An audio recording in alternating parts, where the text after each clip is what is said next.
Pembicara Netpi kita kali ini adalah seorang pria yang berasal dari kota Aceh. Beliau berasal dari keluarga yang berkecukupan, tetapi dikarenakan bencana tsunami yang melanda Aceh, usaha keluarganya hancur. Dan hal ini mengharuskan beliau untuk mulai bekerja sambil kuliah. Hingga suatu saat beliau ditawarkan bisnis Tiens dan memutuskan untuk bergabung. Karena beliau melihat dari bisnis inilah beliau bisa membantu ekonomi keluarganya. Saat ini beliau telah mendapatkan perjalanan gratis ke belasan negara, mobil niaga, dan juga luxury car. Jaringan bisnisnya pun berkembang pesat di beberapa kota di Indonesia dan luar negeri. Bagaimana proses perjalanan beliau menjalankan bisnis Tiens? Inilah success story dari Miftah. Perkenalkan Bapak Ibu, nama saya Miftah, saya asli dari Aceh. Latar belakang saya Bapak Ibu, dulunya mantan karyawan di toko emas. Mungkin tadi Anda sudah lihat di video saya Bapak Ibu ya. Saya lahir itu sekitar 26 tahun yang lalu, tepatnya di bulan Februari. Jadi saya lahir 91, tanggal 16 Februari Bapak Ibu. Nah Bapak Ibu, kalau kehidupan saya diceritakan, kalau masa kecil saya itu nggak ada yang luar biasa. Itu biasa aja, saya lahir dari keluarga yang sederhana dulunya. Jadi saya lahir dari keluarga yang sederhana, nggak kaya juga nggak miskin Bapak Ibu. Jadi pas-pasan lah, ya rumah masih sewa ya, pas-pasan gitu. Nah jadi di waktu kecil, jadi saya tinggal di sebuah kampung namanya Blower gitu. Jadi di Aceh itu saya sering main sama teman-teman. Ya Anda juga pasti waktu kecil sering main ya sama teman-teman.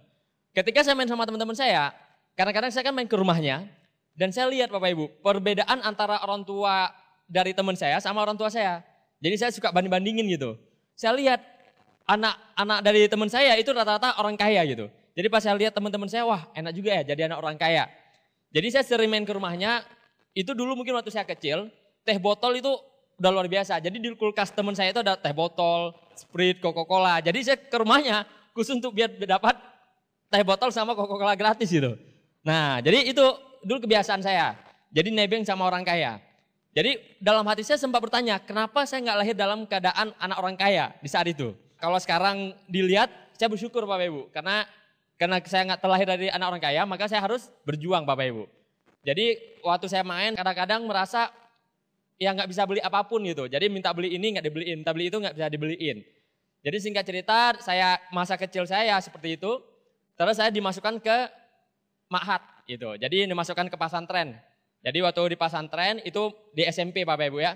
Ya mungkin di sini Anda ada beberapa yang sekolah asrama gitu. Namanya anak asrama itu enaknya Bapak Ibu.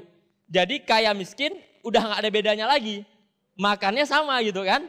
Jadi kalau anak orang kaya mau misalnya dia kaya kalipun ya paling dibawain snack gitu. Tapi waktu di dapurnya sama-sama makan tempe, sama-sama makan tahu. Jadi saya bersyukur gitu. Jadi anak orang kaya nggak kelihatan. Saya yang hidupnya pas-pasan juga biasa-biasa aja gitu. Jadi waktu di Ma'had saya banyak belajar itu tentang leadership. Jadi bagaimana cara bertanggung jawab terhadap diri sendiri. Jadi dari kelas 1 SMP saya udah mandiri, cuci baju sendiri. Dan itu asrama saya dulu masih percobaan. Jadi ketika asrama itu dulu ya masih militer ya. Jadi masih main pukul-pukulan gitu. Dan saya ada satu waktu Bapak Ibu, saking takutnya ketika saya ibaratnya nggak sholat jamaah, tapi udah sholat. Saking takutnya ibaratnya kalau hukumannya itu berat banget. Jadi suruh jalan jongkok keliling lapangan, terus dijemur, terus dipukulin. Karena saking takutnya, saya sembunyi. Tahu nggak sembunyi di mana? Di kuburan. Saya paling takut tuh kuburan, tapi nggak tahu kenapa. Saya lebih takut dihukum daripada kuburan. Jadi saya baru belajar satu hal. Sebuah ketakutan akan kita lakukan ketika ketakutan lainnya muncul. Ngerti nggak maksudnya? Jadi sama halnya, ya dalam bisnis ini juga gitu. Mungkin beberapa dari Anda takut untuk mengambil peluang. Tapi nggak takut Anda akan masa depan Anda yang lebih buruk nantinya. Itu yang terpikir oleh saya. Jadi singkat cerita hari itu akhirnya saya nggak ditemukan di Ma'had. Akhirnya ya abang letting saya lolosin saya gitu. Saya bersyukur ya kan kuburan menyelamatkan saya pada hari itu gitu ya. Jadi setelah 1 tahun, tahun kedua saya udah mulai nggak betah Bapak Ibu. Setiap orang tua saya datang ke asrama, saya selalu nangis untuk minta pindah. Mak, ya tolong pindahin mak, nggak enak mak, di sini dipukulin, makanan nggak enak. Pokoknya saya ngeluh. Setiap hari, setiap datang orang tua, dijungin, saya selalu ngeluh. Tapi orang tua saya cuma ngomong satu hal, sabar. Nanti akan indah pada waktunya gitu kan. Wah, apanya yang indah, setiap harinya nggak enak gitu ya. Akhirnya sesuatu musibah datang, tapi bagi saya itu berkah gitu, musibah membawa berkah jadinya. Ya Anda mungkin tahu Banda Aceh ditimpa oleh tsunami, benar ya? Jadi Banda Aceh itu tsunami, mungkin beberapa dari kalian mungkin lihatnya di TV, yang nggak tahu kisah sebenarnya. Jadi kalau saya lihat sendiri pun Bapak Ibu, setelah tsunami itu bagaikan kota itu nggak mungkin ada kehidupan lagi. Bahkan saya nggak pernah terpikir sekarang Banda Aceh seperti ini lagi. Saya terpikirkan bahwa kota itu akan ditutup, semua penduduknya akan dipindahkan ke kota yang terdekat, mungkin ke Medan. Jadi udah hampir nggak ada kehidupan, di mana-mana mayat. Jadi di sepanjang jalan itu mayat semua. Bahkan udah hancur lebur. Jadi kalau Anda lihat film-film zombie ataupun film-film yang Tomorrowland dan lain-lainnya, mungkin lebih parah pada itu Bapak Ibu. Itu di TV aja, menurut Anda udah wow banget. Tapi kalau Anda lihat sebenarnya ngeri banget Bapak Ibu. Dan ketika musibah itu, yang alhamdulillahnya orang tua saya selamat, paling saudara dari adik ayah saya itu yang nggak selamat, beberapa. Tapi alhamdulillah orang tua saya selamat dan itu pun selamat karena pertolongan dari Tuhan Bapak Ibu. Jadi rata-rata tempat ibadah di sana nggak ada yang hancur, baik itu gereja ataupun masjid itu nggak ada yang hancur. Jadi dekat rumah saya itu ada masjid. Jadi orang tua saya langsung ke masjid. Jadi seolah airnya itu tidak mengenai masjid. Itu yang luar biasanya. Rumah saya Bapak Ibu belakang temboknya hancur, jadi belakangnya hancur harus dibangun ulang. Nah singkat cerita akhirnya setelah musibah tsunami saya dipindahkan ke sekolah. Saya berpikir saat itu saya akan dipindahkan sekolah umum, jadi saya bebas gitu kan. Ternyata enggak, dimasukkan lagi dari penjara ke penjara lain lagi, penjara suci lainnya. Gitu. Akhirnya saya masuklah ke Ma'had Darul Ulum gitu kan. Wah malah petaka apa lagi nih saya pikir gitu kan. Tetapi enggak Bapak Ibu, ternyata di Ma'had selanjutnya saya betah. Kenapa saya betah? Karena enggak seketat Ma'had pertama. Bahkan di Ma'had ini, saya yang paling hebat jadinya. Saya baru belajar satu hal Bapak Ibu. Ketika kita ditempa mental kita, mungkin Anda tersiksa, mungkin Anda terbeban. Tetapi Anda akan menikmati nanti di kehidupan nyata nanti. Anda akan menikmati ketika beban itu di kemudian harinya. Jadi singkat cerita, saya kelas 2 SMP. Jadi kan itu banyak bule datang, karena kasih bantuan ya ke setiap sekolah. Karena sekolah Darul Ulum itu juga hancur. Nah akhirnya ketika bule itu datang, itu translatornya saya. Jadi saya kelas 2 SMP, translator bahasa Inggrisnya saya, nggak dipakai yang kelas di SMA-nya. Bahkan ketika ada debat kontes, jadi debat bahasa Inggris, saya kelas 2 SMP bisa ngalahin yang kelas 3 SMA. Dan disitulah saya belajar. Ya, disitulah saya belajar. Waktu dulu di Ma'had sebelumnya, saya biasa-biasa banget. Saya nggak terasa bahwasannya emang pendidikannya itu emang ekstrim, tapi itu mental saya jadi bagus. Bahasa saya jadi bagus. Dan saya menikmati itu ketika dimasukkan ke Ma'had yang lainnya gitu. Jadi dari situ saya bersyukur, wah untungnya dulu pernah susah-susahnya. Dulu untung aja dulu diperketat hukumannya. Jadi saya bahasa Inggris bahasa Arab setiap hari, takut karena ibaratnya hukuman gitu kan. Nah jadi dari situ saya belajar ternyata apa yang membuat kita sengsara di kemudian hari itu akan membawa berkah kepada kitanya gitu. Nah singkat cerita saya dipromosiin di sekolah itu, akhirnya saya benar-benar aktif di sekolah itu. Bahkan saya sempat pertukaran pelajar itu ke Malaysia. Jadi satu-satunya ya cowok yang pria diutus ke Malaysia itu saya. Jadi saya diutus belajar sana sehingga saya punya orang tua angkat di Malaysia. Jadi di masa SMA kalau ranking saya 3 besar terus, jadi nggak pinter kali juga nggak bodoh kali. Jadi biasanya yang saya perhatikan, biasanya yang ranking 1 itu terlalu monoton sama buku, jadi nggak bisa kreatif. Biasanya ya, nggak terlalu kreatif. Tapi kalau misalnya ranking 3, 4, 5, itu biasanya dia bisa menyibukkan dengan hal-hal lain juga. Jadi saya aktif plus nggak bodoh kali gitu. Jadi saya sering dipakai. Bahkan yang ranking 1 nggak dibawa ke Malaysianya, saya nggak tahu kenapa gitu. Nah makanya kadang-kadang saya pernah baca sebuah buku, banyak orang nggak sukses itu pinternya bukan pada tempatnya. Maksudnya apa? Pinter tuh nggak dibutuhkan di bidang luaran, ngerti nggak maksudnya? Jadi Anda kalau pinter boleh, tapi jangan terlalu pinter di bidang yang nggak terlalu dibutuhkan di luaran. Itu dia. Oke, dari SMA akhirnya saya lulus, saya mulai masuk kuliah ya, saya tes kuliah. Yang herannya saya Bapak Ibu, bahasa Inggrisnya kan tadi top ya, wis. Bahasa Inggrisnya luar biasa saat itu tapi kalau sekarang udah nggak terlalu pinter lagi gitu ya, udah lama banget. Jadi saat itu saya ngetes langsung bahasa Inggris. Saya pilihan pertama kan mungkin kayak Anda ya, pilihan pertama bahasa Inggris. Tapi yang herannya saya, teman saya yang lebih bodoh daripada bahasa Inggris, lolos. Mereka masuk gitu, kampus itu, nama saya nggak muncul gitu. Saya mikir, malah petaka apa terjadi sama saya gitu kan. Saya pinter bahasa Inggris, tapi kenapa saya nggak dilulusin gitu kan di kampus itu. Selanjutnya akan ada gelombang berikutnya, betul ya. Ya kalau mungkin di masa saya itu namanya jalur mandiri. Nah gelombang berikutnya, saya tes lagi, bahkan saya tes ekonomi, jurusan-jurusan lainnya, nama saya juga nggak muncul. Wah saya udah mulai stres tuh Bapak Ibu. Udah mulai stres dan ada gelombang yang ketiga Bapak Ibu. Ketika gelombang ketiga saya tes, saya lulus tapi bukan di jurusan yang saya mau Bapak Ibu. Bukan di jurusan yang saya mau. Mungkin ada hari ini yang anak kampus bukan di jurusan yang mau. Ya biasanya kalau dengan terpaksa biasa nggak akan jadi Bapak Ibu. Biasanya gitu ya. Tapi saya nggak tahu. Nah akhirnya saya nggak ngambil Bapak Ibu. Saya nggak ngambil karena itu bukan jurusan saya. Akhirnya saya nggak ngambil, saya nganggur. Dan saya berpikir saat itu juga saya butuhkan uang. Jadi saya membutuhkan uang karena keluarga saya sangat sederhana. Apalagi setelah tsunami keluarga saya jatuh bangkrut. Jadi ayah saya yang tadi hidupnya pas-pasan jadi minus. Usahanya kan kena tsunami semuanya, jadi hancur semuanya. Orang tua saya tuh minjam barang dari suppliernya. Jadi orang saya tuh usahanya tailor, baju. Jadi biasanya nyetok bahan kainnya. Itu biasanya sampai ya ratusan juta bahan kainnya. Jadi ketika tsunami semuanya kena tsunami. Sedangkan orang tua saya kan harus melanjutkan usaha, tetapi nggak ada bahannya lagi untuk dijadikan ibaratnya kerjaannya gitu kan. Akhirnya di mana harus ngutang, tapi harus majuin usaha. Jadi orang tua saya nambah hutang lagi Bapak Ibu. Jadi emang masa-masa sulit itu terjadi di kehidupan kami. Yang tadinya udah pas-pasan makin minus lagi Bapak Ibu. Di situ saya merasakan wah benar-benar hidup minim. Saya jangankan mobil Bapak Ibu, di saat itu motor aja saya nggak punya. Yang mana orang tua saya padahal janjiin saya tamat dari Ma'had 6 tahun, saya dibeli motor. Karena itu benar saya ke Ma'had. Kalau nggak karena itu mungkin saya pikir 2 kali untuk ambil Ma'hadnya gitu ya. Walaupun sekarang saya bersyukur, jadinya ya saya ada pengingat lah untuk agamanya gitu. Tapi saat itu saya menyesal itu. Nah, jadi orang tua saya janjiin saya beli motor tapi nggak dibeliin motornya, nggak dibeliin. Karena ya tapi saya memahami, karena ekonomi keluarga saya sangat parah saat itu dan saya memutuskan untuk bekerja. Dan disitulah saya memikirkan betapa capeknya untuk bekerja. Jadi saya bekerja sama orang, pergi pagi, pulang sore. Jadi saya pergi pagi kalau Anda lihat di toko emas ya, saya jaga toko Bapak Ibu. Jadi Senin sampai dengan Minggu, jadi nggak ada libur-liburnya. Jadi Senin sampai dengan Minggu, pagi sore. Jadi kalau dicepatin, pas saya buka toko, seperti orang fitness. Itu. Jadi buka toko, tutup toko, buka toko, tutup toko ya, seperti itu setiap hari. Jadi pergi pagi, pulang sore. Tidur, pergi pagi, pulang sore. Seperti itu, kayak robot jadinya. Mungkin ada hari ini yang Anda ngalamin? Ya, bagi saya hidup saya seperti saat itu seperti kelelawar.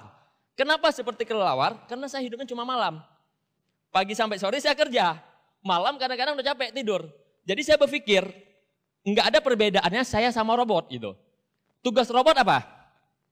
Membuat manusia untuk lebih gampang dalam pekerjaan, betul nggak? Itu tugas robot, mesin. Mesin itu kan memudahkan pekerjaan manusia.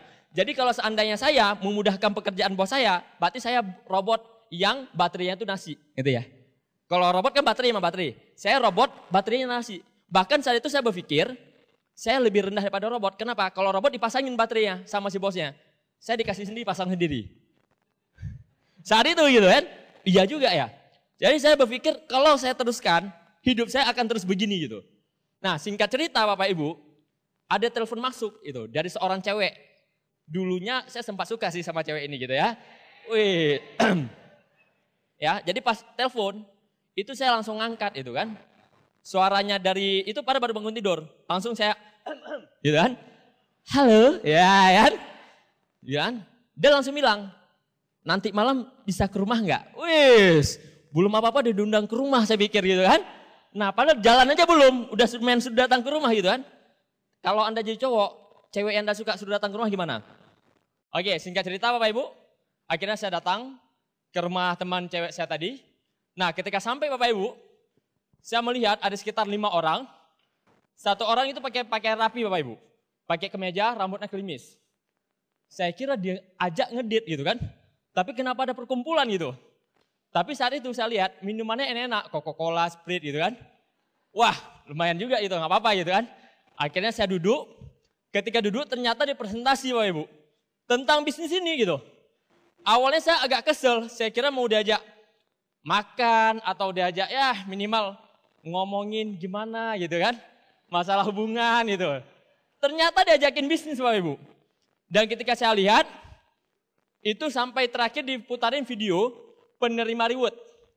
Kalau mungkin orang lama tahu, video ini yang mana ketika yang turun dari bus, Mercy-nya Bo, mungkin Anda tahu ya yang itu. Dan saya sangat ingat video itu. Nah, saat itu saya masih sangat negatif sama bisnis ini. Saya masih sangat negatif. Bahkan saya bilang sama yang ngajak saya, ini bisnisnya tipu-tipu saya bilang. Terus yang ngajak saya bilang, kan videonya ada nih penerima rewardnya. Ya kalau video bisa aja dibuat, diedit. Ini disuruh mobil di showroom, disuruh videoin dulu, terus disuruh pulang balik gitu. Karena saya nggak lihat saat itu kan langsung gitu. Nah karena di Banda Aceh saya itu belum ada yang terima BMW-nya Pak Ibu. Tapi kalau di Jogja kan udah ada. Bahkan udah banyak yang terima mobil. Anda udah lihat langsung kan di depan udah ada mobil BMW-nya. Oh plus itu buat Pak Wawan ya, gitu ya. Nah, jadi Anda sudah melihat langsung nih bukti depan matanya. Jadi gampang percaya. Kalau saya dulu kan belum lihat langsung depan mata, jadi susah percaya Bapak Ibu. Akhirnya saya di follow up terus Bapak Ibu, diteleponin sehingga kerjaan saya terganggu Bapak Ibu. Saya lagi kerja diteleponin, ngajak ke seminar Bapak Ibu. Nah, saya bilang, udah deh jangan telepon lagi. Saya kan udah bilang nggak tertarik sama bisnisnya. Tetapi yang ngajak saya ngotot banget Bapak Ibu. Dia bilang apa? Kamu datang aja dulu ke seminarnya. Kalau nggak mau gabung, nggak apa-apa. Nanti saya nggak akan ngajak kamu lagi. Yang penting yang terakhir kalinya kamu datang, saya nggak akan ngajak kamu lagi. Nah singkat cerita akhirnya terpaksalah saya datang. Karena pertemuannya di hotel. Karena saya belum pernah ke hotel Bapak Ibu. Iya jadi Pak bilang kemana hotel? Oh oke gitu kan. Minimal saya bisa lihat hotel itu gimana gitu kan. Nah saya pikir ada makan-makan lagi. Karena waktu dulu diundang ke rumah, ada Coca-Cola, ada Sprite. Ini minimal mungkin ada rendang gitu Nah akhirnya saya datang. Nah di pertemuan itulah pola pikir saya berubah Bapak Ibu. Jadi pulang dari situ saya melihat seorang anak muda sharingin tentang impiannya. Dia sharingin apa yang sudah didapatkan dari keringatnya sendiri. Sedangkan saya Bapak Ibu saat itu saya kerja, saya udah ngasilin tapi nggak sebesar apa yang dia ngasilin. Yang ngomong di depan itu padahal dia baru bekerja 6 bulan tapi udah bisa beli motor sendiri. Sedangkan saya Bapak Ibu, saya di toko emas itu udah 2 tahunan. Tapi jangankan beli motor, kredit motornya belum. Dia cash belinya. Disitulah saya, nggak bisa nih kalau saya nggak berubah, hidup saya nggak akan ada yang rubah saya Bapak Ibu. Akhirnya singkat cerita saya langsung join, tapi masalahnya mana? Saya nggak punya modal gitu. Jadi saya nggak punya modal, saya pulang ke rumah, saya panggil, "Mak!" Saya panggil kan, semangat saya gitu kan. Ya sama kayak Anda lah gitu kan. "Mak, pinjam duit 2 juta." Saya bilang kan. Mama saya terkejut gitu kan. Untuk apa duit? Ini ada bisnis bagus Mak. Pokoknya tenang aja Mak. Masa depan keluarga nanti Miftah tanggung semua. Wih gitu. Saking semangatnya gitu. Kalau Miftah sukses Mak, hidup keluarga kita nih akan naik lagi derajatnya saya bilang. Saya motivasin mama saya gitu kan. Mama saya, ini kesambat apa nih kan? Mama saya nanya, tadi ada lewat sungai mana gitu kan? Atau ada lewat kuburan mana? "Mak, ini serius Mak, saya perlu duit 2 juta. Enggak lama Mak, 1 bulan saya ganti. Pegang tangan saya bilang. Gitu kan? Bukan janji tangan saya suruh pegang Nah, pegang tangan saya gitu kan. Nah, akhirnya mama saya bilang apa? "Miftah, gitu kan. Kamu ngerjain bisnis itu yang real aja. Kamu jualan ada barangnya itu udah real. Jangan kamu presentasi. Itu adik mama udah gagal. Om mama udah gagal." Dari mama saya ceritain orang-orang gagal semuanya. Dalam hati saya, mama saya kok jatuhin semangat saya bukan semangatin saya. Ternyata mama saya kurang baca buku saat itu rupanya. Iya Bapak Ibu, iya sama dengan Anda. Kalau Anda punya anak nanti, jangan dipatahin semangatnya, tapi semangatin, betul nggak? Nah jadi kebalikannya mama saya, malah jatuhin semangat saya. Karena orang sukses setahu saya, dia punya kelebihan cuma 1 cara aja. Tapi orang gagal, cuma kelebihan 1 alasan aja. Cukup 1 alasan, itu yang membuat dia gagal. Cukup 1 alasan. Dan di saat itulah saya mencari cara Bapak Ibu, akhirnya saya mencoba untuk menelpon beberapa teman saya. Jadi saya telepon teman saya bilang mau minjam uang, tapi saya nggak minjam langsung 2 juta, saya pinjam 200 ribu. Ternyata nggak cukup juga uangnya, cuma terkumpul 300 ribu Bapak Ibu. Dikit banget jauh kan? Saya lihat apa yang bisa dijual, saya lihat muka saya pas-pasan, nggak mungkin ya kan? Anda lihat ya muka saya, coba next Pak. Nah ini latar belakang saya dulu, nah ini muka saya dulu Bapak Ibu. Jadi pas-pasan banget, nggak bisa dijual nih kan? Akhirnya saya mikirin apa yang bisa dijual. Nah ternyata saya punya barang sesuatu yang bisa saya jual, gitar saya. Saya dulu pernah jadi anak band Bapak Ibu. Nah ini waktu saya jadi anak band, dulu di Ma'had, nah ini gitar saya nih. Akhirnya gitar ini saya jual, laku cuma 700 ribu, lumayan. Udah 1 juta kan, saya mikir lagi, apa lagi yang bisa dijual gitu kan. Waduh, saya bingung saat itu Bapak Ibu, udah hampir kehabisan cara.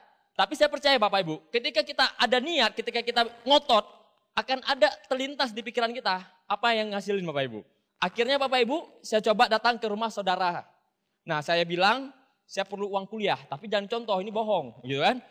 Saya bilang, ini perlu uang kuliah, bilang, tolong kali, bilang. Jangan kasih tahu mama, karena kemarin tuh udah ada uangnya, cuman kepake gitu kan. Saya bilang 1 bulan ganti, akhirnya dipinjamin 1 juta. Di saat itulah saya ngambil langsung, ya kalau sekarang mungkin di atas bronze sedikit, mau silver gitu. Nah akhirnya saya join, Bapak Ibu, ya kalau Anda lihat, semua latar belakang saya itu nggak ada hubungannya sama bisnis Bapak Ibu. Nggak ada hubungannya harus ngomong sama orang, nggak ada. Saya dulu gitaris, itu nggak ada ngomong. Saya pantomim juga dulu. Jadi kalau misalnya pantomim itu gini gerak. Nah itu. Nah itu anak pantomim ya. Jadi kalau anak mahat biasanya harus kreatif itu. Dulu pernah jadi boy band juga. Nah ya ini uang sampingan saya dulu Bapak Ibu. Saya pernah jadi DJ juga dulu ya. DJ Islami tapi ya. DJ Islami nggak main di klub. Jadi saya nih main di pembukaan acara Gudang Garam. Jadi kalau ada event di Aceh, jadi biasanya ada pembukaan dulu. Jadi cuma main 2 lagu udah dibayar. Jadi mainnya cuma 2 lagu doang. Lagu pembukaan udah pulang gitu.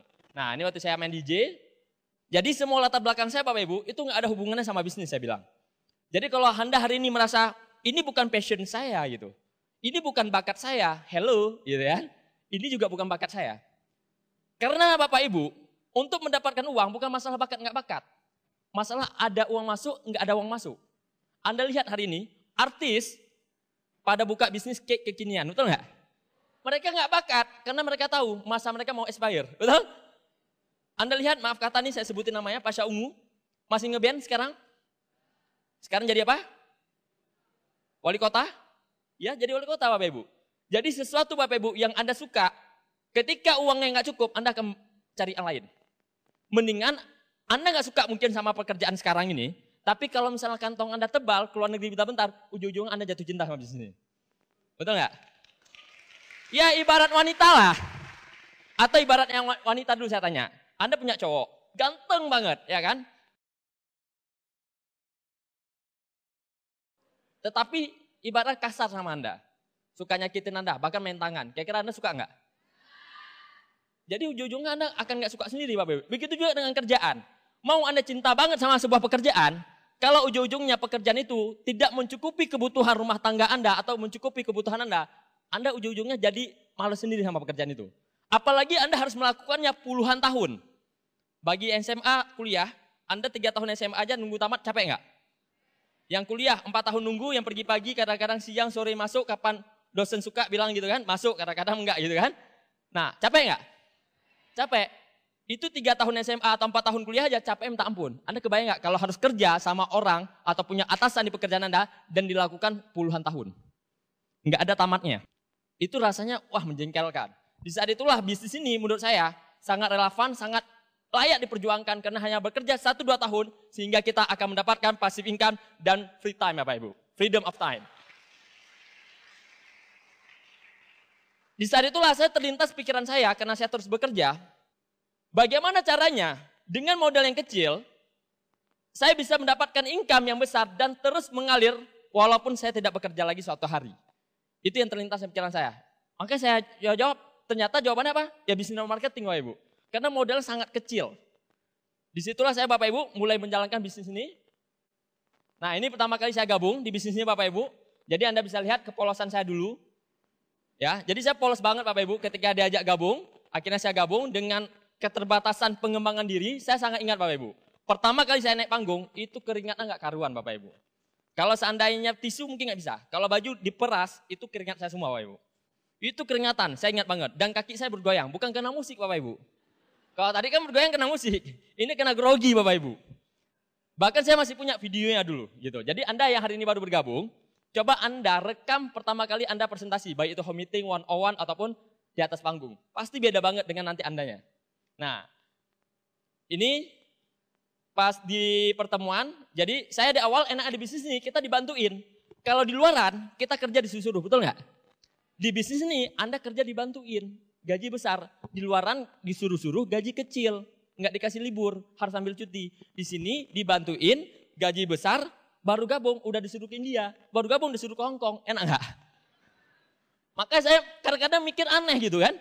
Yang pilihan nggak enak diambil, pilihan yang enak ditolak gitu. cek dulu itu kan. Mungkin ada yang kurang sehat itu.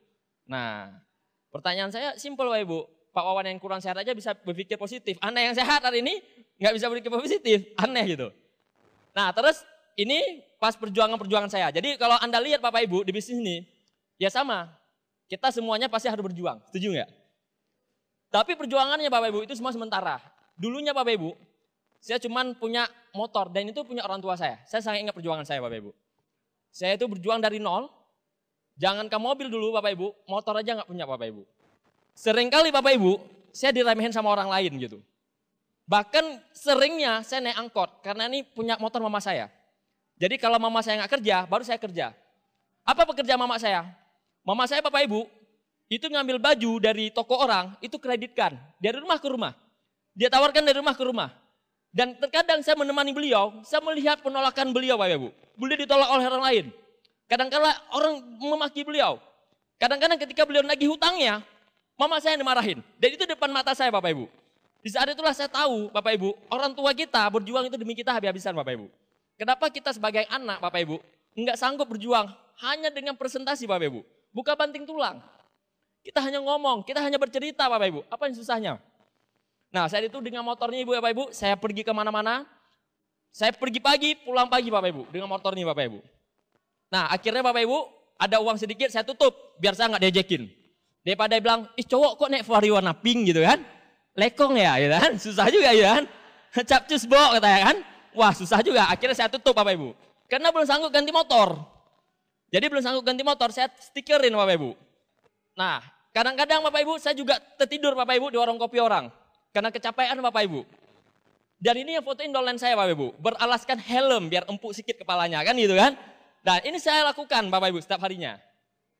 Nah ini saya temanin salah satu downline saya presentasi dari kota ke kota lain Bapak Ibu. Kita menempuh jarak berjam-jam Bapak Ibu. Dan saya sangat ingat perjuangan pertama saya ini Bapak Ibu. Karena di perjuangan pertama saya ini ketika saya ngembang luar kota, ban bocor, dompet saya hilang. Ternyata benar Bapak Ibu, Allah itu terkadang hanya menguji aja Bapak Ibu. Tuhan itu hanya menguji kita Bapak Ibu. Tuhan itu mau lihat kesabaran kita sejauh mana. Jadi kalau Anda hari ini udah dapat informasinya tapi nggak ada uang, Tuhan tuh nguji. Anda nggak ada uang, mau nggak berusaha? Kalau udah ada uang ya bukan berusaha namanya, betul nggak? Jadi di saat itu saya memikirkan, wah Tuhan nguji saya nih. Tapi kalau orang negatif, pertanda nih harus berhenti nih, ya kan? Tetapi karena saya positif, Tuhan nguji saya. Saya bilang sama Tuhan dalam hati saya, tenang, saya tetap akan tabah untuk menghadapi cobaan ini. Karena saya tahu berkahnya akan luar biasa.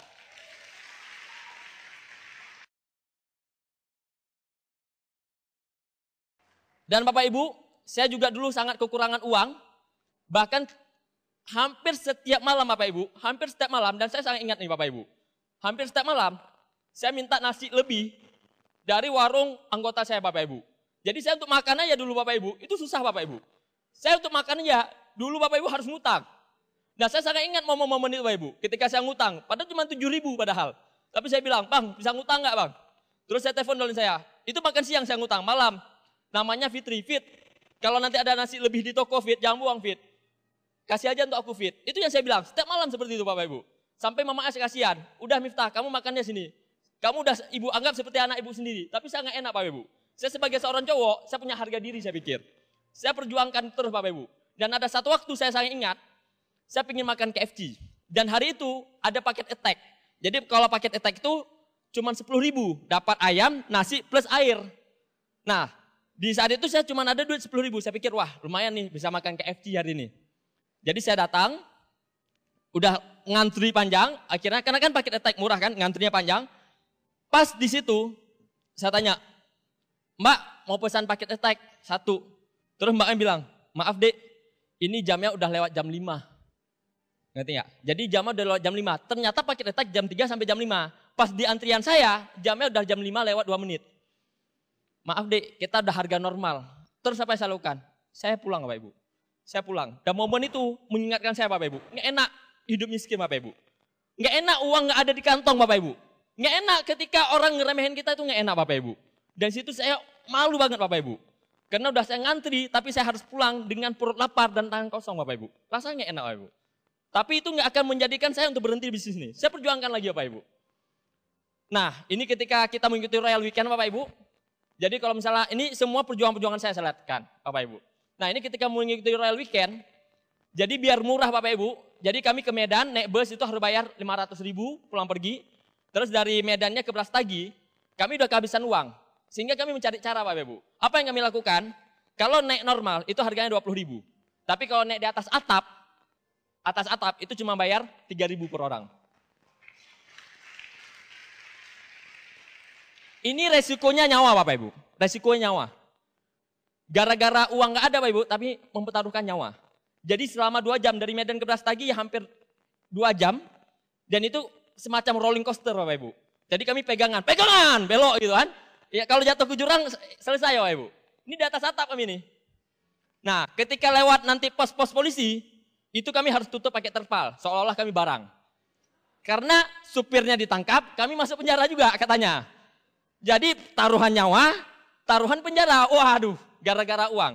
Tapi itu momen-momen paling menyenangkan bagi saya. Kalau saya ingat momen ini, saya bisa senyum sendiri. Dan hari ini udah Bronze Lion, ini sekarang udah bintang 8, dan ini juga Bronze Lion, dan dia juga penerima cash 5.000 kemarin, peringkatnya ambasador sekarang, baru beli rumah seharga 700 juta Bapak Ibu. Nah ini yang saya bilang tadi bintang 8, saya sangat ingat Bapak Ibu, jadi kalau Anda hari ini dipresentasiin, Anda seharusnya berterima kasih sama pengundang Anda. Anda berterima kasih sama sponsor Anda, karena mereka ingin mengubah hidup Anda. Nah ini salah satu orang yang saya ajak untuk hidupnya berubah, namanya Pak Gary. Saya sangat ingat, coba Anda perhatikan fotonya. Dulu kurus, ceking, hitam, betul ya? Udah kurus, ceking, hitam, tapi Anda lihat perubahan sekarang. Ini sekarang Bapak Ibu. Hanya dalam 7 bulan dia bisa beli mobil sendiri Bapak Ibu. 7 bulan dia bisa beli mobil sendiri. Penghasilannya sekarang belasan juta. Udah ke Paris, udah ke Jerman, udah ke Malaysia, udah lebih dari 10 negara Bapak Ibu. Sekali lagi, Anda lihat fotonya dulu. Bukan siapa-siapa. Tapi sekarang menjadi orang sangat luar biasa Bapak Ibu. Inilah hebat bisnis ini. Bukan kitanya sukses, kita juga membantu orang yang sukses. Kalau seandainya Bapak Ibu ada pekerjaan luar, bisa sama-sama sukses, saya udah keluar hari ini juga Bapak Ibu. Karena tujuan saya sekarang ini bukan uang lagi. Bagi saya uang ini udah sangat cukup, jujur saya bilang. Tapi tujuan saya, bagaimana saya hari ini berguna bagi dunia saya dan juga berguna bagi akhirat saya Bapak Ibu.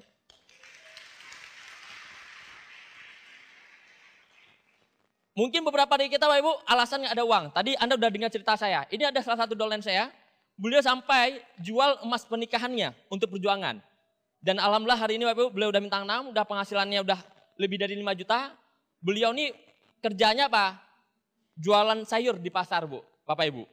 Jam 3 pagi itu udah bangun untuk jualan. Tapi hari ini Bapak Ibu beliau nggak harus bangun jam 3 lagi Bapak Ibu. Dengan menjalankan bisnisnya. Jadi orang-orang seperti inilah yang kita tolong Bapak Ibu. Jadi niat Anda itu hanya menolong orang lain, sangat simpel untuk sukses ini. Menolong orang sebanyak mungkin kesuksesan yang datang kepada Anda. Ini sedikit perubahan. Nah, ini orang yang ngajak saya tadi. Jadi saya sangat berterima kasih sama beliau. Jadi beliau ini bukan upline bagi saya. Tapi abang iya, seorang ayah iya, seorang teman iya, seorang sahabat. Beliaulah yang merubah mental saya yang dulunya 0. Yang dulunya saya seorang pemalu. Yang dulunya saya seorang yang sangat pesimis sama hidup saya sendiri Bapak Ibu. Tapi beliau yang membuat sekarang ini sangat positif Bapak Ibu.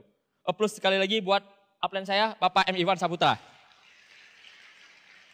Ini perubahannya, Anda bisa lihat before afternya sangat jelas. Benar nggak Bapak Ibu ya? Ya, ini before-nya, ini afternya. Seandainya hari itu, detik itu saya nggak gabung, saya nggak tahu apa yang terjadi sama hidup saya sekarang. Yang pastinya saya masih kerja sama orang, pergi pagi pulang sore dengan gaji cuma 1.200.000 Bapak Ibu. Nah, ini Anda kenal pasti yang tadi ngomong dari mana? Kepala geng-gelengnya.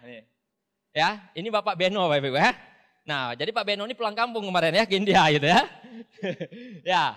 Jadi Pak Beno ini Bapak Ibu luar biasa Bapak Ibu. Saya sangat banyak belajar dari beliau. Apalagi cara beliau membangun hubungannya dengan downline-nya. Jadi saya kerasa seperti sekali lagi bukan sebagai upline downline, tapi seorang abang gitu. Jadi bagaikan abang, saya paling nyaman kalau curhat sama beliau gitu. Sepertinya beliau bisa buka job sampingan gitu kan, bio curhat gitu nanti ya. Nah itu nyaman banget saya Bapak Ibu. Nah ini ketika kita konferensi di China, jadi ketika di China Bapak Ibu, itu Pak Beno nerima reward. Pak Beno ngomong sama saya, Miftah, hari ini hari kemenangan saya. Pastikan tahun depan itu hari kemenanganmu dan saya percaya kamu bisa. Dan saya percaya hari itu Bapak Ibu sama Pak Beno, dan itulah membuat saya tahun berikutnya saya terima Bapak Ibu. Nah, jadi pas Pak Beno terima luxury car, saya terima mobil niaga saya. Jadi bisnis tinggal ngantri. Tahun berikutnya saya terima luxury car saya, Bapak Ibu.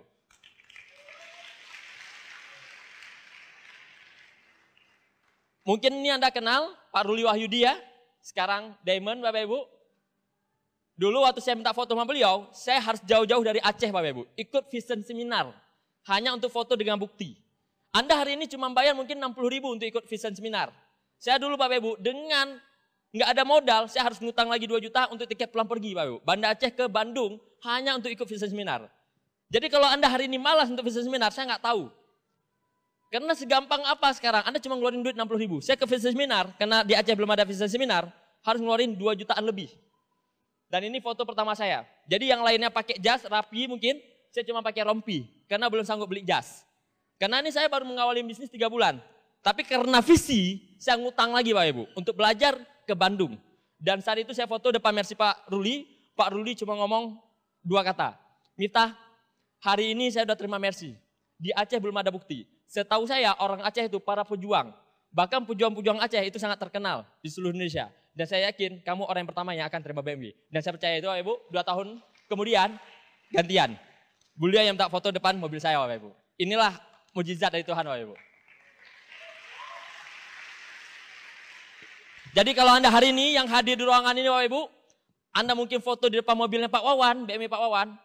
Tenang aja Bapak Ibu, 2 tahun ke depan Bapak Ibu, mobil-mobil Anda yang akan berjajar di depan halaman ini Bapak Ibu. Aplaus buat Anda semua Bapak Ibu. Amin. Ini foto saya sama Pak Rizky Anata, ya kelihatan banget ya before afternya. Pak, dulu hitam banget Pak, kenapa bisa putih sekarang gitu kan? Jawabannya produk kita sangat luar biasa, Vitalin Soft Gel jawabannya ya. Jadi bagi Anda yang malas konsumsi produk, Anda hari ini perbanyak konsumsi produk. Jadi perbanyak minum Vitalin, tapi botolnya jangan diminum ya. Itu, perbanyak konsumsi Vitalin. Ini foto sama leader tertinggi kita, Pak Louis Tandean. Waktu saya minta foto sama beliau, itu sedih banget. Beliau nggak lihat ke kamera saya. Dalam hatinya mungkin ya. Iya, jadi saya dulu nggak dianggap sama sekali, mungkin sama seperti Anda. Jadi kalau Anda mungkin bisa minta foto ulang, saya mau minta foto ulang, segan saya Bapak Ibu. Karena yang ngantri rame gitu kan. Bisa foto aja itu udah luar biasa. Anda lihat dulu kepolosan saya, celana kedodoran gitu kan, sepatu nggak pernah dicuci, wah parah lah dulu. Nah ini Pak Louis, ini pasti, ini tangan saya nih di dompet Pak Louis nih. Bercanda ya. Nah, jadi Pak Louis kalau saat itu merasa kehilangan itu langsung jumpain saya gitu. Nah ini foto afternya. Ya kalau di sini udah kelihatan ya, sama-sama suksesnya. Walaupun Pak Louis, wah jauh suksesnya daripada saya.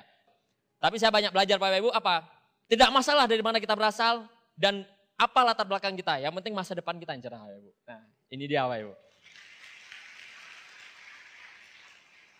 Ini ada sedikit hasil dari bisnisnya Bapak Ibu.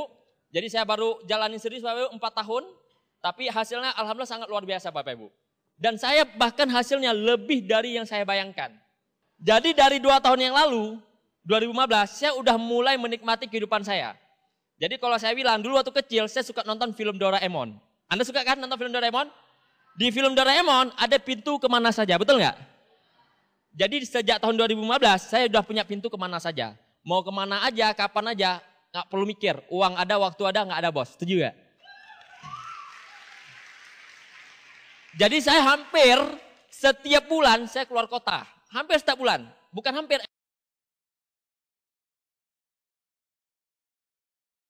Itu 2015 Pak Ibu. Jangan tanya 2017 lah ya. Nah, jadi mobil nggak perlu beli. Jadi kalau misalnya uang tadi kesimpan sendiri. Karena mobil dikasih. Jadi ini mobil niaga pertama saya. Yang tadinya naik motor pinjaman mama saya. Vario warna pink. Jadi hari ini kalau ada alasan, Pak saya nggak ada motor. Sama. Pak saya nggak ada motor. Justru itu Anda nggak punya motor, Anda berjuang. Biar Anda terima mobil juga. Dan ini mobilnya. Ya lumayan. Mobil pertama saya dari jalan kaki. Naik mobil yang harganya 300 jutaan. Lumayan ya. Ya, mobil pertama saya Honda Freed. Nah ini dalamnya, karena mobil sendiri bebas dong mau diapain aja, betul nggak? Mau dipasang bulu ya kan? Ya. Ya, mobil saya emang agak unik Bapak Ibu. Ya maklum, kalau cowok, mobil itu rumah kedua, setuju nggak? Ya yang cowok kan tahu, mobil itu rumah kedua. Jadi saya sering Bapak Ibu, kalau dulu kan ketiduran warung kopi. Jadi saya kalau udah ngantuk banget, parkir di warung kopi, tiduran di mobil. Karena bangku yang kosong itu, yang tengah saya kosongin, jadi bisa kasur. Jadi lupa saya foto yang tengahnya, jadi tengah itu plong. Jadi bisa dibawa kasur. Jadi saya kalau keluar kota kadang-kadang tidur di mobil, tinggal hidupin AC doang, jadi enak banget. Jadi dari bonus saya kumpulin, saya bisa beli ruko, dan ini sekarang saya jadiin stokis saya. Dari ngutang, dari dulu ngutang, jual gitar, jual apa yang ada, pengorbanan saya nggak akan sia-sia. Hari ini bahkan udah ada yang minta 1,2 M toko saya. Karena kebetulan yang punya toko sebelah saya itu showroom, dia mau perlebar showroomnya. Jadi dia minta beli kemarin. Dia ke kantor saya bilang, mau jual nggak? Saya beli 1,2 M. Saya cuma ngomong 2 hal. Kayaknya saya belum perlu duit deh. Yang ada aja belum sempat habis gitu. Jadi sorry saya bilang. Ya. Nah ini sekarang saya jadiin kantor saya gitu. Ya kebetulan nggak perlu duit, tapi kalau perlu duit tinggal jual aja, kan aman ya. Jadi kalau Anda hari ini masih muda, punya uang, jangan beli yang nggak perlu lah. Beli aset, karena aset akan naik terus-terusan Bapak Ibu. Nah, ini liburan-liburan dari bisnis ini Bapak Ibu. Nah ini di Bali, terus ini di Malaysia, ini di Singapura. Ini pertama kali saya ke Cina. Jadi seperti saya bilang tadi, kalau di luaran kerja setahun aja, cuti aja susah. Di sini, baru gabung 4 bulan, udah disuruh ke Cina. Muka masih polosnya disuruh ke Cina. Hampir dikirain saya TKW Cina gitu kan, TKI Cina. Ya, dikirain tenaga kerjanya gitu. Polos banget kenapa? Baru 4 bulan gabung. Nah ini yang kedua kali yang saya ke Cina, itu bisa bawa belasan anggota saya. Jadi bisnis ini senangnya ketika kita lihat orang nggak pernah keluar negeri, tiba-tiba udah keluar negeri. Dia bilang, Pak makasih ya, karena Bapak saya alhamdulillah hari ini dari luar negeri. Wah, itu rasanya nikmat banget. Seperti kata Pak Sugeng tadi. Kenikmatan sesungguhnya bukan ketika sukses kitanya Bapak Ibu. Tapi ketika bisa melihat orang-orang di bawah kita bantu untuk sukses juga Bapak Ibu. Itu kenikmatan sesungguhnya. Ini waktu ke Cina musim dingin. Jadi Bapak Ibu saya udah pernah musim panas ke Cina. Ya, musim semi, musim dingin. Yang belum musim kawin aja ke Cina ya. Jadi udah semua musim Bapak Ibu. Saya udah 4 kali ke Cina sampai bosan Bapak Ibu. Nah ini ke Thailand. Jadi fasilitas kalau misalnya perusahaan kita bawa jalan-jalan, hotelnya bintang 5. Terus restorannya bintang 5. Jadi sambil makan, itu di kapalnya jalan. Wah, kalau lagunya lagu Celine Dion, kerasa kayak film Titanic itu. Wih, nikmat banget Bapak Ibu. Inilah fasilitas yang dikasih oleh perusahaan kita. Nah apalagi waktu nonton Muay Thai ditemanin oleh ya dua si cantik ini ya gitu ya. Oke kita next. Nah ini waktu di Bali. Ini Pak Gary dulu, kalau Pak Gary nggak ikut saya di bisnis ini mungkin fotonya mungkin di pantai Aceh terus Bapak Ibu. Tapi sekarang kami kalau ke Bali mungkin udah bosan ya. Kalau di Aceh mahal, mungkin dari Jogja nggak mahal. Karena di Aceh tiketnya bisa 2 juta, pulang pergi 4 juta. Jadi bagi kami ke Bali itu udah wah keren kalau dari Acehnya gitu. Nah saya kalau ke Bali udah sering banget, setahun bisa 3 kali sekarang nih. Ini salah satu tempat favorit saya. Nah ini waktu saya di Hong Kong. Bagi yang tadi tembus Hong Kong, kita kasih selamat buat yang tembus Hong Kong. Sampai jumpa di Hong Kong sekali lagi. Jadi Bapak Ibu, saya udah pernah ke Hong Kong, disuruh ke Hong Kong lagi nih. Bingung kan? Dulu waktu belum sukses dari mana? Dari Hong Kong. Saya bilang, sekarang udah 2 kali loh ke Hong Kong, saya bilang gitu ya. Nah bentar lagi berangkat lagi saya ke Hong Kong. Nah ini waktu saya di Vietnam, jadi waktu di Vietnam, alhamdulillah saya bisa bawa 3 orang adik kandung saya. Saya telepon adik saya, Dek, abang butuh bantuan nih. Gitu kan? Adik saya tanya, butuh bantuan apa bang? Tolong dong, habisin uang abang, kita keluar negeri. Ya gitu kan. Jadi 3 orang adik kandung saya, itu saya ajak keluar negeri. Yang satunya cewek ini, dia hari ini selesai UAN, besok berangkat. Bang, kalau ada kelas tambahan kayak mana? Gak apa-apa, nanti kita buat surat sakit saya bilang sama gurunya. Terus kawan-kawannya pada bilang kan, Ki enak keluar negeri, anak orang kaya. Tahu gak dibalas SMS sama adik saya? Aku bukan anak orang kaya, aku adik orang kaya. Wih, itu lebih nikmat Bapak Ibu ya, adik orang kaya. Itu kata-katanya mahal Bapak Ibu. Itulah membuat saya ketagihan untuk menyenangkan keluarga saya Bapak Ibu. Kalau nggak ada halangan Bapak Ibu, Februari nanti saya umrohkan 1 keluarga. Amin. Ya kalau ada rezeki panjang, umur panjang ya Bapak Ibu ya. Nah ini waktu di Paris 2015, jadi ke Paris juga ada 2 kali Bapak Ibu. Dulu saya pingin ke Paris pas nonton filmnya Laskar. Yang episode 2 kan itu syutingnya di Paris. Disitulah saya pingin, wah kayaknya enak nih di Paris gitu. Jadi saya pengen banget ke Paris, tapi alhamdulillah sekarang udah bosan ke Parisnya ya. Gitu. Nah ini yang pertama kali, nah ini di Louvre, di Monaco sama di Nice Prancis. Ini waktu di Spanyol, kita nonton bola langsung. Jadi dulu Bapak Ibu ketika ada bola, kalau saya ada presentasi, saya lebih pilih presentasi Bapak Ibu. Dan saat itulah saya menikmati apa yang orang lain nggak nikmati. Orang lain nontonnya di TV, saya nontonnya live. Ya, ini ATM vs Barca, live kita nonton Bapak Ibu. Ini di Barcelona, ini di Madrid, ini di Valencia. Ini seharusnya video tapi nggak keputar ya. Nah, ini yang nggak enaknya kalau masih jomblo ya. Ini fotonya nyesek banget itu ya. Yang lainnya baru nikah, honeymoonnya ke luar negeri. Saya Bapak Ibu sendiri Bapak Ibu ya. Meratapi nasib. Ya, mendingan jomblo ke luar negeri pada jomblo di Jogja terus ya nggak? Iyalah. Itu lebih menyedihkan Bapak Ibu. Ya. Kalau udah jomblo miskin, nah itu lebih menyedihkan Bapak Ibu. Ya nggak apa-apa kalau jomblo udah ke luar negeri gitu ya. Oke. Nah, ini waktu saya bawa keluarga saya jalan-jalan ke Bali Bapak Ibu. Jadi saya sangat menikmati quality time saya bersama keluarga saya Bapak Ibu. Karena yang lebih mahal daripada uang adalah quality time. Karena waktu Bapak Ibu itu nggak akan kembali. Waktu nggak bisa dibeli Bapak Ibu. Dan saya sangat menikmati nih perjalanan ini. Ada sebuah video, mungkin kalau saya putar agak kelamaan, dan itu saya melihat foto itu agak lucu. Ketika ayah saya ke laut, tapi pakaiannya itu seperti harus ke mall itu. Jadi ayah saya ini nggak pernah menikmati masa-masa tuanya. Jadi di saat itulah saya ada rezeki, yuk ke Bali sama-sama. Nah bahkan nenek saya bawa juga, karena kakek dua-dua nggak ada, nenek satu udah nggak ada dari ayah, tinggal nenek dari mama saya. Jadi nenek dari mama saya bilang, nenek mau ikut nggak? Nenek nggak ada uang. Kan Miftah nggak minta uang, Miftah cuma tanya, nenek mau ikut nggak? Ya kalau diajak sih mau gitu kan. Ya udah, ayo bilang kan. Jadi saya pesanin tiket, akhirnya kita berangkat. Bahkan nenek saya bilang sama saya, Miftah, nenek terharu. Anak nenek aja, anak nenek saya berarti termasuk mama saya, belum ada yang ajak nenek jalan-jalan keluar kota. Belum ada. Kamu cucu nenek, tapi kamu udah bawa nenek jalan-jalan. Itu bagi saya mahal loh Ibu. Dan itulah buat saya hari ini langsung terus berjuang di bisnis Bapak Ibu, karena pengen lihat senyuman-senyuman mereka lagi Bapak Ibu.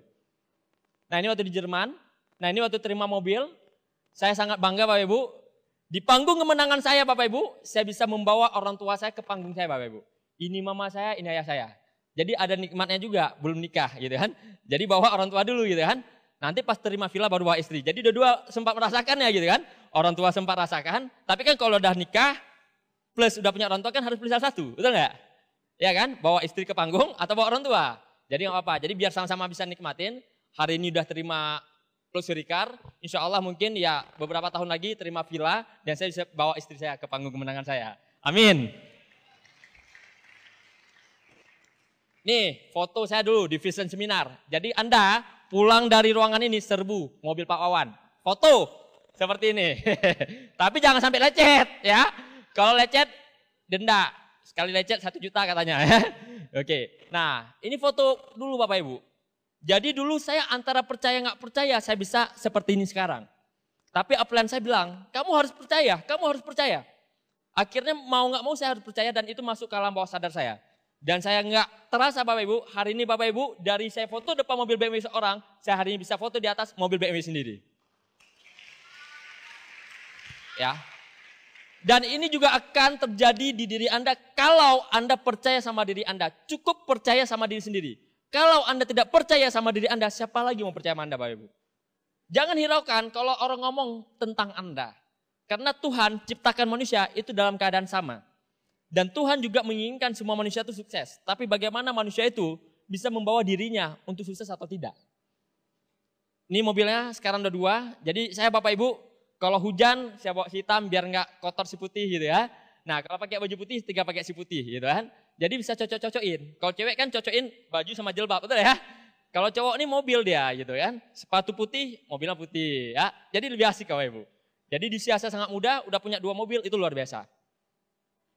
Nah ini Bapak Ibu, kalau tadi yang saya lihatkan Bapak Ibu, itu efek dari alasan terkuat saya berjuang di bisnis ini. Jadi materi ini Bapak Ibu sebenarnya nomor 2 bagi saya. Tapi yang paling penting Bapak Ibu, yaitu orang tua saya Bapak Ibu. Nah ini kedua orang tua saya Bapak Ibu, ini mama saya yang tadi saya sebutin dari tadi, dan ini ayah saya Bapak Ibu. Nah karena beliaulah saya berjuang Bapak Ibu. Bagi Anda mungkin yang hari ini yang masih punya orang tua Bapak Ibu, Anda masih punya kesempatan Bapak Ibu untuk membuat mereka bahagia. Ini ayah saya Bapak Ibu, di usia beliau sekarang yang udah 70 tahun, yang udah sangat tua Bapak Ibu. Satu hal yang saya pelajari beliau Bapak Ibu. Kalau uang mungkin saya nggak bisa banggakan beliau Bapak Ibu. Karena beliau, ya ekonomi beliau sejak bangkrut ini Bapak Ibu, sangat tipis Bapak Ibu. Tapi yang saya lihat Bapak Ibu, satu hari saya pernah kecelakaan.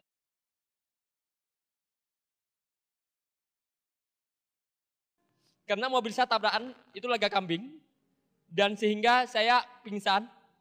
Dan saya harus diopname selama berbulan-bulan di rumah sakit. Dan perut ini dibelah.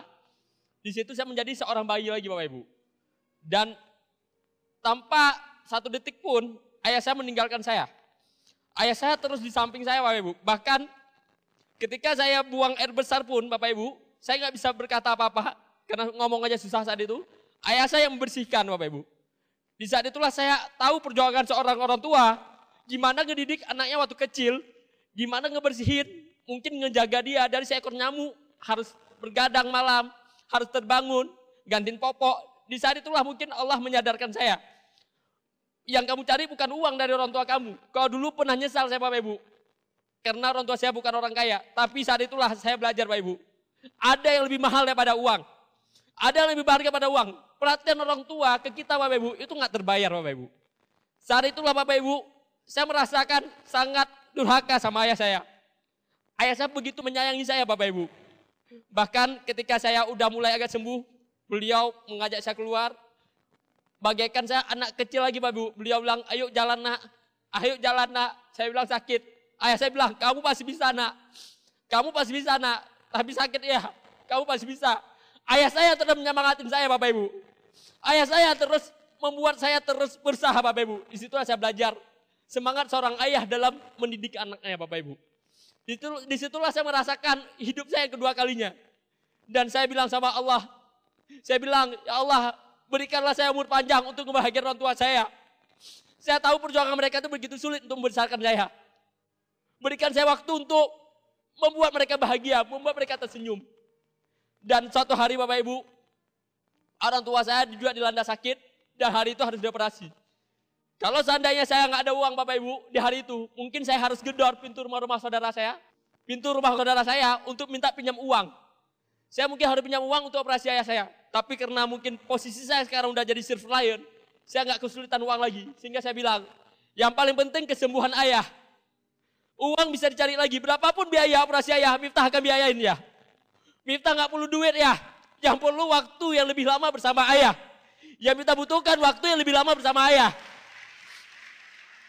Saya bilang sama saya, udah ya pakai aja uang Miftah, yang penting ayah sembuh dulu. Berobat tempat terbaik, langsung saya antarkan ke Penang saat itu Bapak Ibu. Saya bilang, jangan pakai JKA ya, kita ada uang ya. Udah pakai fasilitas terbaik, yang penting ayah sembuh dulu. Inilah ayah saya Bapak Ibu. Saya sangat berterima kasih lahir sebagai anak beliau. Plus dulu buat orang tua saya Bapak Ibu.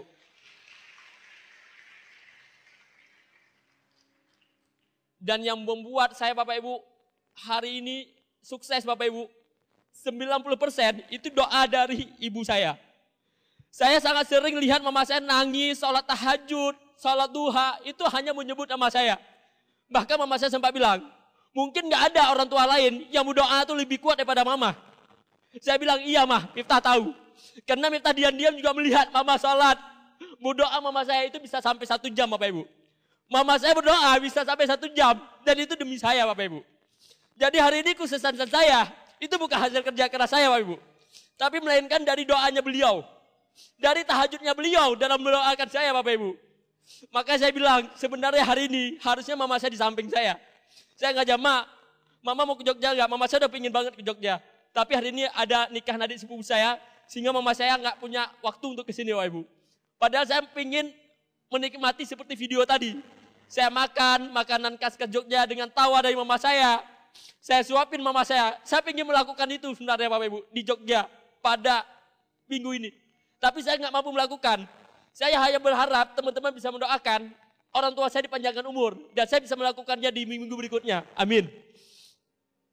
Dan ini Bapak Ibu, video di mana mama saya Bapak Ibu sakit juga parah. Jadi berbagai masalah dilanda di saya Bapak Ibu.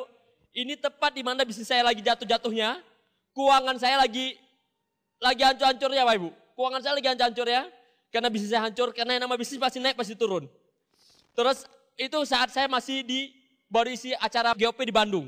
Adik saya telepon. Bang, mama sakit bang. Saya bilang sakit apa? Saya kira demam.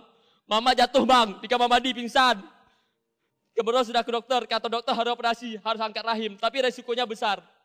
Dan kalaupun harus pakai JKA, dokternya itu bisa asal-asalan bang. Mama butuh duit bang, 50 juta, tapi mama gak ada duit. Zafra juga gak ada duit bang sekarang, kayak mana bang? Saya bilang, saya lagi di luar kota, abang pulang besok, langsung pesan tiketnya, uang ada sama abang, gak usah pikirkan uang.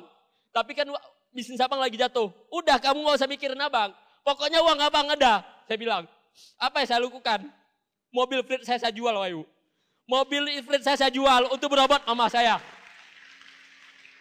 Dan saat itu Bapak Ibu, kondisi mama saya lemas banget. Saya lihat sendiri. Bahkan untuk ke bandara aja itu harus pakai. Bahkan mama saya sebelum berangkat, mama saya udah nitip saya. Nanti kalau seandainya mama dipanggil, kalau seandainya mama meninggal, adik kamu jadi imam, kamu yang ngomong, minta maaf sama saudara-saudara kamu. Mama saya ngomong itu, dan itu saya enggak, ketika mama saya ngomong itu, ya Allah, panjangkanlah umur orang tua saya ya Allah. Jangan cabut nyawa mereka, karena saya belum sempat membahayakan mereka ya Allah. Dan saya bilang mama saya, mama nggak usah mikir macam-macam mah. Mama mikirin dulu untuk sehat mah. Insya Allah semuanya akan berjalan lancar. Nah ini video ya Bapak Ibu. Jadi semua saudara saya, salamin bapak saya. Saya nggak tega Bapak Ibu, lihat mama saya sakit seperti ini Bapak Ibu. Mama saya begitu lemas Bapak Ibu. Tapi alhamdulillah rezekinya sekarang Bapak Ibu, saya bisa membuat mama saya sehat kembali Bapak Ibu. Nah, alhamdulillah Bapak Ibu, umur orang tua saya panjang. Tepat di hari ulang tahun mama saya Bapak Ibu, tepat di hari ulang tahun mama saya bisa memberangkatkan mereka umroh. Dan ini mama sama ayah saya nggak tahu awalnya Bapak Ibu. Saya bilang, Ma datang ke seminar ya. Iya, mama datang. Jadi di detik saya ngomong terakhir, saya minta sama mama saya untuk ke panggung. Ma, hari ini hari ulang tahun mama. Mama ingat kan hari ulang tahun mama? Ingat. Mama saya bilang, mama kira kamu lupa. Enggak bah, sengaja Miftah nggak ngucapin. Miftah mengucapin depan anggota-anggota Miftah. Bahwasannya mama biar tahu, selama ini Miftah berjuang itu bukan untuk Miftah, tapi untuk mama. Miftah berjuang itu untuk bagian mama. Ini mah ada amplop, mama silakan buka. Ketika dibuka, mama saya langsung meluk saya. Enggak ngomong mama saya, langsung meluk saya. Sambil meluk saya, mama saya bilang, mama bangga punya anak kayak kamu. Mama bangga punya anak kayak kamu. Dan satu kata itu sangat berharga bagi saya Bapak Ibu. Kata itu sangat berharga bagi saya. Ketika saya suruh kata-kata sambutan, bahkan mama saya nggak bisa ngomong. Mama saya cuma ngomong satu hal, saya udah pengen umroh belasan tahun. Bahkan saya nggak tahu kalau saya masih ada umur panjang untuk nginjak tanah suci ini, kata mama saya.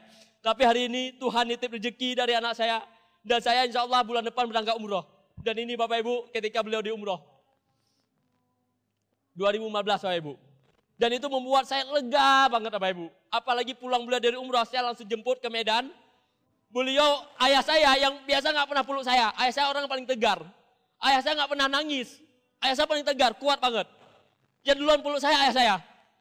Miftah, ayah bahagia banget. Bisa nginjak tanah suci. Ayah ibadahnya tenang banget.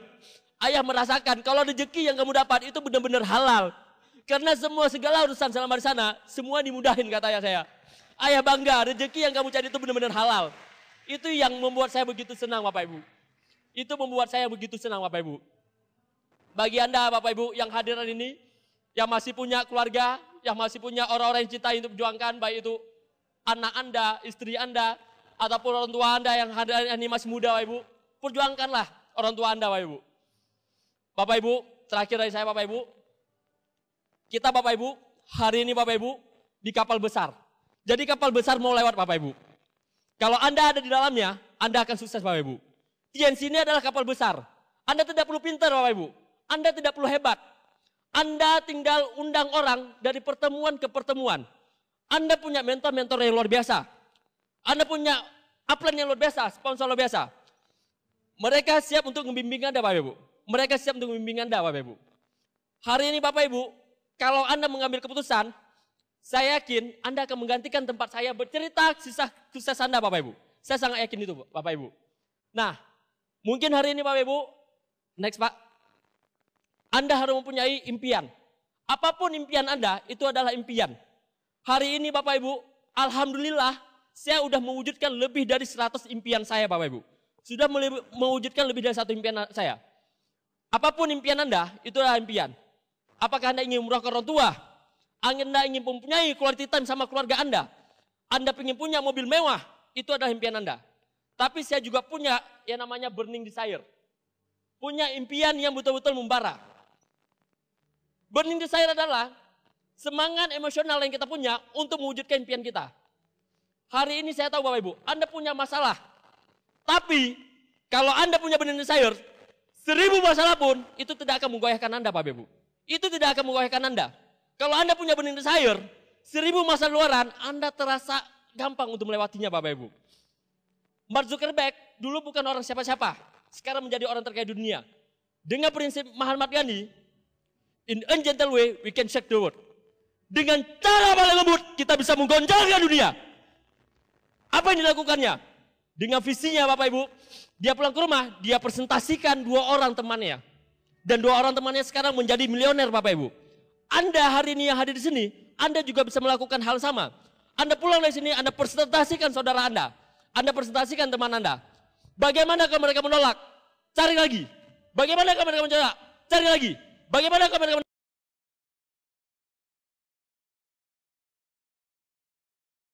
Kapan berhenti? Jangan pernah berhenti Bapak Ibu. Sampai Anda sukses Bapak Ibu. Jangan pernah berhenti. Temukan leader-leader Anda. Temukan Pak Yawas Anda. Temukan Pak Wawan Anda. Temukan Pak Sugeng Anda Bapak Ibu. Bagaimana kalau kita ketemu? Cari lagi. Bagaimana kalau tidak ketemu? Cari lagi. Bagaimana kita ketemu? Cari lagi.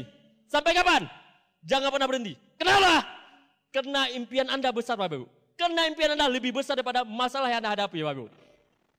Bapak Ibu sekalian, perjuangkanlah bisnis ini demi orang-orang yang Anda cintai. Kalau Anda berjuang demi sendiri, mungkin Anda akan ego. Tapi perjuangkanlah impian ini demi mereka. Demi orang yang menyekolahkan Anda. Demi mereka yang menghidupkan Anda Bapak Ibu. Perjuangkanlah impian Anda Bapak Ibu.